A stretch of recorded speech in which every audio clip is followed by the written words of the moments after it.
Warhammer 40,000 is a universe mostly based on moral ambiguity. Rare indeed is the faction or even individual that you can classify as the straight-up good guy or straight-up bad guy. The Imperium of Man only seems to be the protagonist by dint of the fact that Black Library has written the most books about them and the simple fact that they are the human faction, the one that ostensibly we are supposed to relate to the most. Never mind the fact that their civilization is theocratic, xenophobic, and hideously authoritarian. On the flip side, while Games Workshop likes to portray chaos as the ultimate big bad of the universe, even the most misanthropic psychopath can be made sympathetic or even likable, if they're well written enough. But even in a universe of moral grays, there is a spectrum of lighter shades as well as darker ones. If the Tau, the alien race based around a collectivist utilitarian caste system, are the closest thing to the good guys of 40k, what's the closest thing to the bad guys? Because in my opinion, it's not chaos, or even the followers of chaos. No, in my humble opinion, the closest thing to a pure evil faction in 40k is the Dark Eldar. And by the end of this video, I hope I've made enough of a convincing argument that you will agree with me. Once more, and for the last time, we have to start our story with the Fall. Specifically, we have to talk about the webway during the Fall. Because while all the Eldar subfactions use the webway, the Dark Eldar actually live there.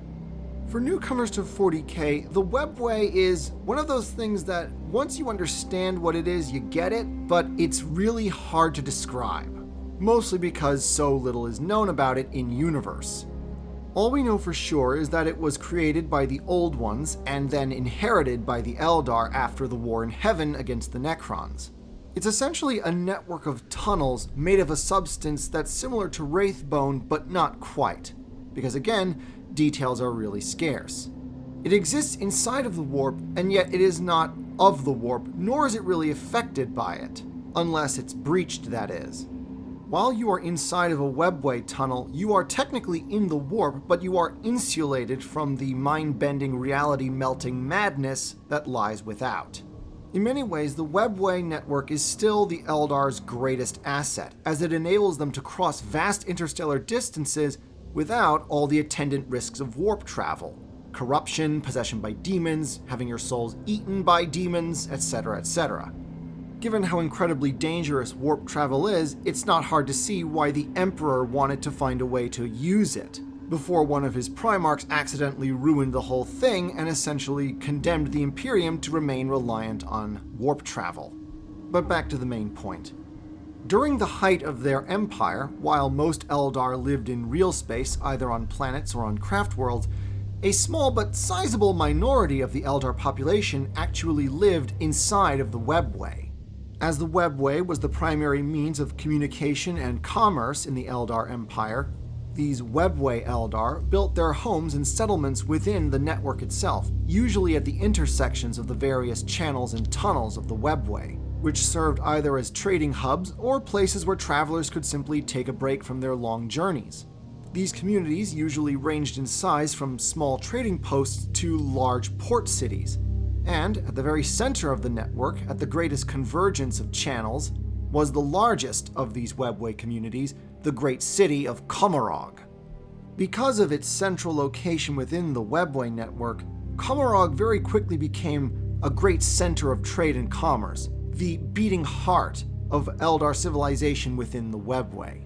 But even in those early days, Commorragh was also a place where Eldar came to escape shady pasts and disappear. Essentially, Commorragh was also the Sin City of the Eldar Empire. It's Amsterdam, it's Vegas, if you will. Of course, the popularity of the sensation cults spread among the communities of webway Eldar as readily as they did the worlds of the Eldar in real space. Fortunately, or unfortunately, depending on who you ask, thanks to the insulating effect of the webway, those Eldar that happened to be inside during the fall were spared having their souls painfully sucked out of their bodies and fly into the waiting clutches of She Who Thirsts. As these webway Eldar looked about at the ruins of their civilization, they asked themselves the only truly pertinent question at a time like this: what now? As I've said repeatedly by now, every Eldar faction is defined mostly by how it responded to the fall. The Craftworlders responded with rigid self-discipline and by channeling their energies into their path system. The Exodites with abnegation and hard labor, and the Harlequins by dedicating themselves to the only god their race had left. Those that eventually chose to call themselves the Dark Eldar opted for none of these. They knew full well that it was this indulgence in their dark desires that had brought about the ruin of their entire species, and yet they still decided that they wanted to keep the party going anyway. All well and fine, except for the tiny little problem of the fact that Slaanesh had a claim on their souls just like that of every other Eldar that still lived. And since, for unexplained plot-convenient reasons, soul stones don't work in the webway, they all knew that the moment they died, their souls would be sucked screaming into the warp and into the clutches of Slaanesh, warp insulation or no. So how to avoid this literal fate worse than death? There are a couple of conflicting stories as to who exactly figured out the solution to this problem. Some say it was the Homunculi, others say it was Asdrubal Vect, leader of the Cabal of the Black Heart. But whoever it was, the Dark Eldar eventually came to the following conclusion. If the body is the vessel of the soul the way a cup is a vessel for water, and if Slaanesh is constantly sucking on their souls, emptying their bodies the way that a cup is emptied of water, then doesn't it make sense that if a cup can be refilled, so can a soul be replenished? But if so, replenished with what? Well, Slaanesh is a god of pleasure and pain.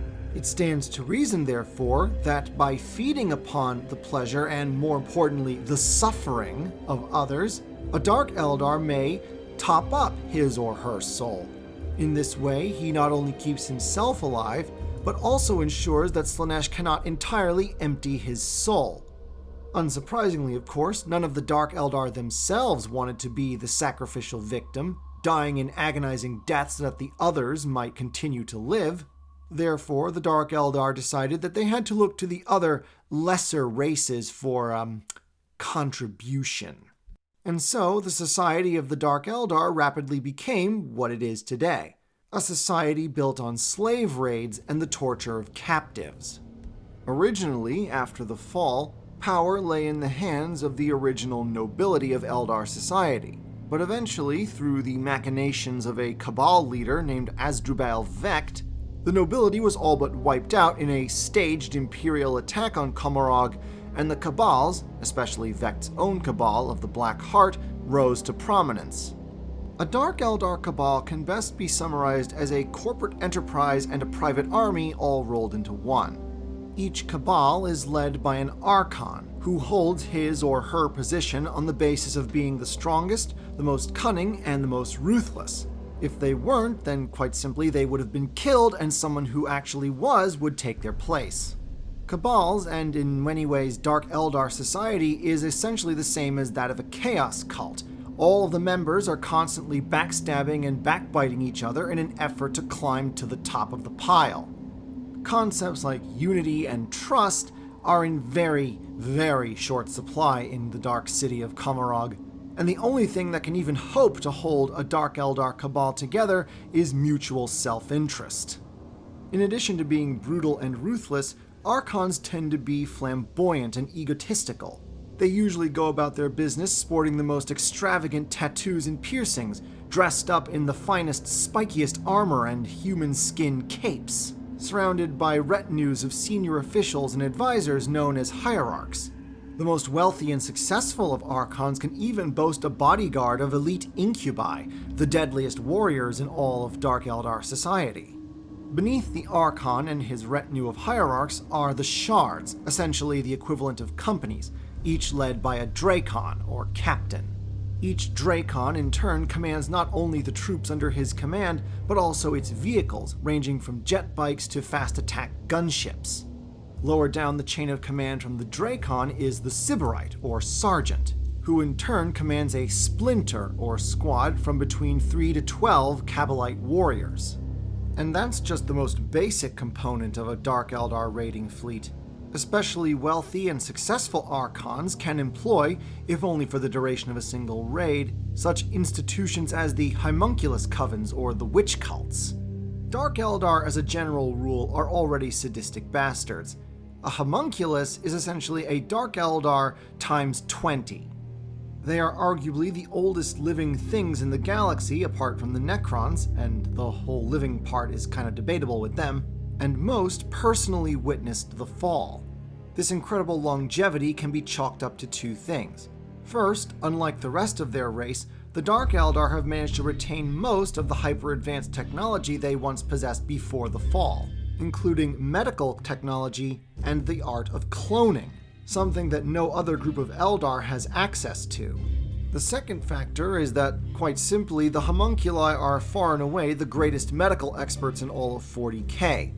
They are so good at putting people back together that even if, for example, a Dark Eldar were to be completely reduced to bloody shreds in a raid, a homunculus could still bring him back to life provided there was enough of him left and you could get it into a stasis field fast enough before tissue degradation set in. Then it's a simple matter of bringing the remains back to Commorragh and the nearest homunculus lab. The remains are placed in essentially a cloning cylinder. Then, after torturing several captives in horrific ways, again, this is the Dark Eldar we're talking about, the homunculus then somehow uses the energy of that fear and pain to reconstruct the unfortunate Dark Eldar's body until he or she is fully restored. Of course, the homunculus, being the only ones who know how to use this kind of technology, charge exorbitant fees for this kind of regenerative work, and so usually only the most wealthy of Dark Eldar are able to afford such treatments. What's more, the homunculus always demands that they be paid up front before they go on a raid. And so, every time a Dark Eldar prepares to go on a slaving raid, he or she is forced to pay exorbitant fees for a reconstructive process that they might not need. In addition to being very old, very knowledgeable about biology, and very, very greedy, the homunculi are also considered to be among the most twisted individuals in the whole of the Warhammer universe, to the point where even other Dark Eldar find their proclivities repulsive. As such, the homunculi occupy that most maddening of positions in society, being both utterly detested and utterly indispensable. Thanks to their monopoly on regenerative medical technology, even Asdrubal Vecht himself, the most powerful Archon in Commorragh, can but grit his teeth and pay up. But homunculi have more to offer than just miraculous medical treatments. A homunculus is also a biological mad scientist.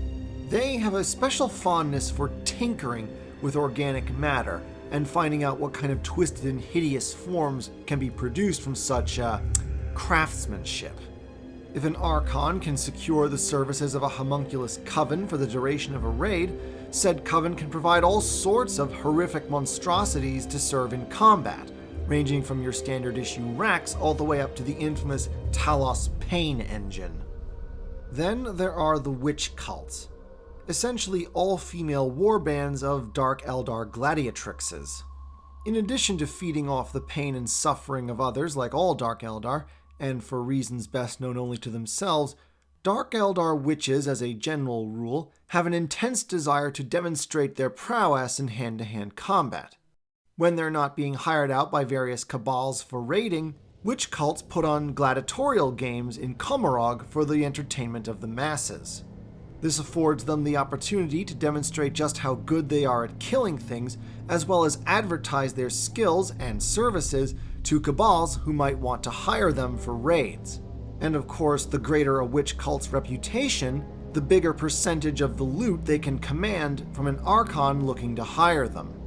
But as with all entertainment industries, competition between witch cults is fierce, and while they're not above eliminating the competition directly, most of the time witch cults try to stand out from the competition by employing unusual and creative gimmicks, such as fighting with one arm tied behind their backs, or using only a certain type of weapon, or fighting against a certain type of opponent, and so on and so on. Assuming that a cabal has organized a raid and that its Archon is wealthy enough to afford such military assets, The question then is how to pull off the raid. Well, the first step is simply hammering out an agreement. As the captains of the various transport vessels, the senior officers and officials, the leaders of auxiliary forces like the Homunculus, covens, and the witch cults, and if there's more than one cabal involved in a raid, the archons in charge of the cabals, arguing among themselves as to who gets what cut of the loot, assuming there is any. Within the cabal itself, the size of one's cut is determined by the seniority of one's rank within the vicious pecking order of a Dark Eldar cabal. The leaders of auxiliary forces like the Homunculus, covens, and the witch cults have already been paid up front, but they will also be demanding some recompense for their contributions to the raid. In such cases, the size of their percentage is usually determined by the quality of the services they are offering and just how tight-fisted the Archon in charge of the raid is.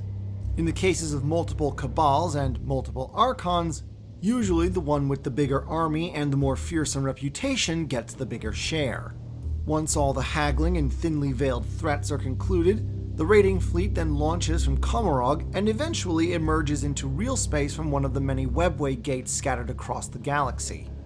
Usually, the planets that are the targets of such raids have been chosen ahead of time and have been thoroughly researched. After all, the point of a raid like this is to get in, take as much of what you came to get, in this case slaves, as possible, and then get out of there before any significant resistance shows up. Maximum swag with minimal casualties.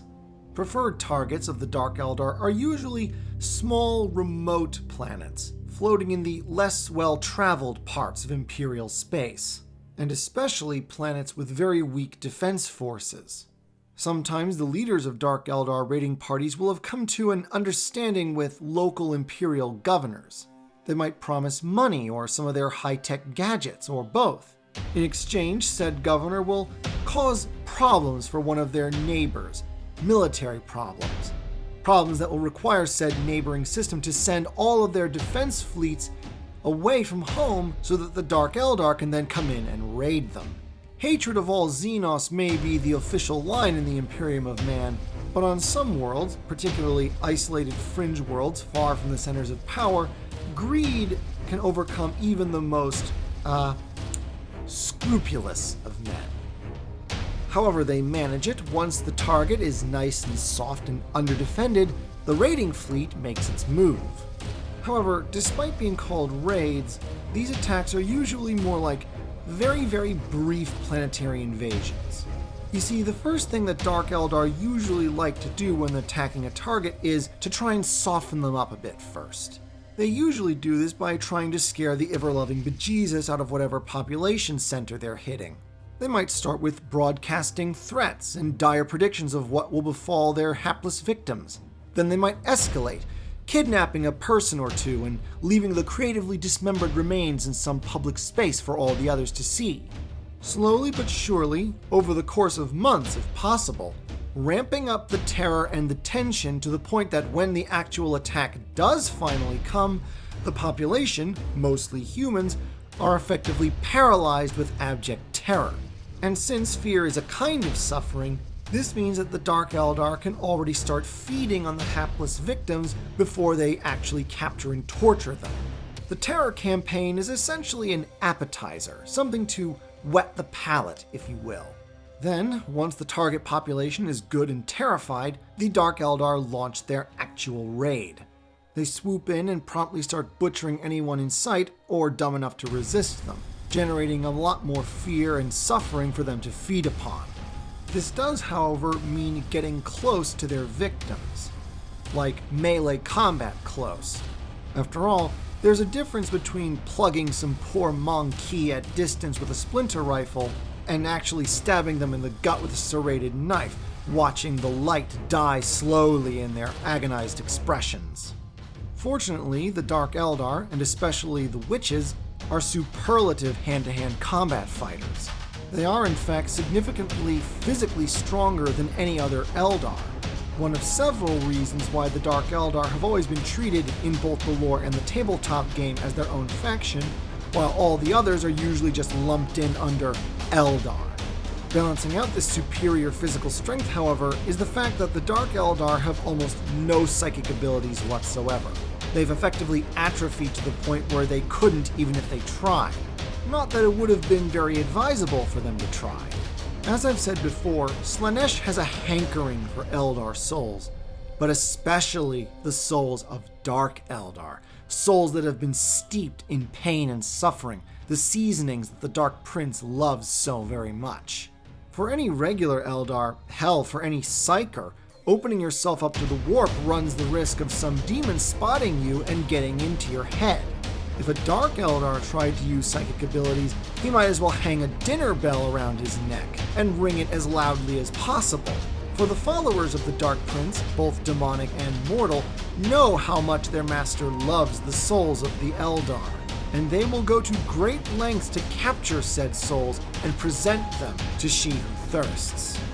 Having slaked their bloodlust in the initial slaughter, the Dark Eldar will then proceed to round up any surviving civilians and herd them aboard their ships to go back to Commorragh. The prisoners are usually placed in stasis fields, both to prevent escapes as well as suicides. After all, you're not going to get much pain from a corpse. Upon their return to Commorragh, each Dark Eldar takes his or her share of the captives and then proceeds to torture them to death, all the while feeding off of their suffering and misery to restore their souls and ensure that Slaanesh doesn't claim them.